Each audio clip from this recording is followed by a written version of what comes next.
Gariki in Abuja call my name. I'm the first person that escaped from police station. That day they were shot me, sir. I was high. I had duped somebody. They came and locked me up. For some reason, they brought me out to use myself. I now jumped over the fence. Don't know that I was jumping into police barracks. They shared the fence from my back to back. They shared fence with police barracks. So as I was landing, they were catching me and taking me back. You don't need to live that type of life. Tell your neighbor you don't need to live that type of life. You don't need to live that type of life. Yes, final story, so that I can balance it. I'll be talking about mail. One day, last year, a mother called me in Enugu State. She said, Coach David, my daughter is missing. My daughter is missing. Then called the police. I'm not a police person. She said, it's a drug-related issue. I said, how do you know? How old is your daughter? She said, 16. She's in SS3. I said, what?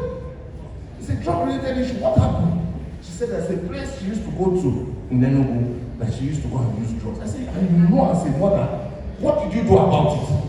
Now she's missing. You want us to come and do magic and rescue her? I said, well, let us go and look for her. And we went to that place, which is a black spot. And true to her word, somebody told me where the girl was. So we got there. I have 3 daughters. So anything that has to do with young girls, it pricks me. So we saw her, I didn't know when I started crying. Still in her school uniform, you can tell she was passed out. She was lying on the floor. Passed out, her bottom open, you can tell she had been sexually molested, assaulted. So we resuscitated her, woke her up, explained the situation to her and why we needed to take her out of there. You know the first thing she said, please don't allow me go out, I want to stay here. The drugs has brainwashed her that she's not in touch with reality anymore. She wants to be living in that place where I was crying that she is. We had to bundle her forcefully.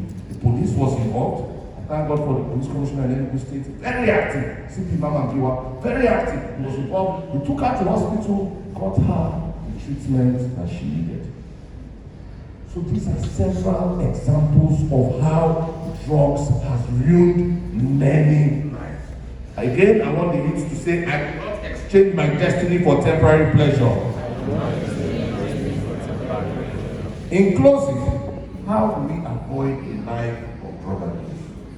How do we avoid a life of drug abuse? Nobody was born an addict.